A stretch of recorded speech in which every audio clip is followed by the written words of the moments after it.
আলো দিয়ে মুখখানি দেখবো, পেও না কোন লজ্জা, খুব কাছে রাখবো।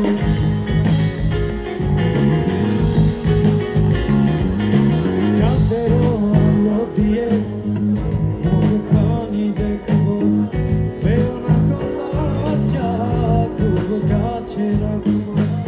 না না এভাবে বলো না কোনো লাজটুকু কেড়ে নিলে হবে যে মরণ।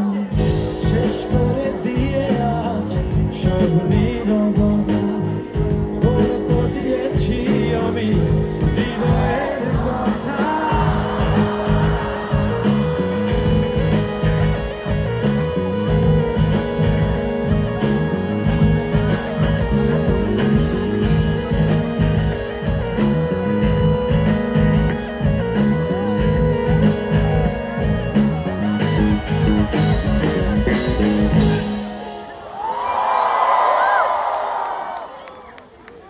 You guys are wonderful!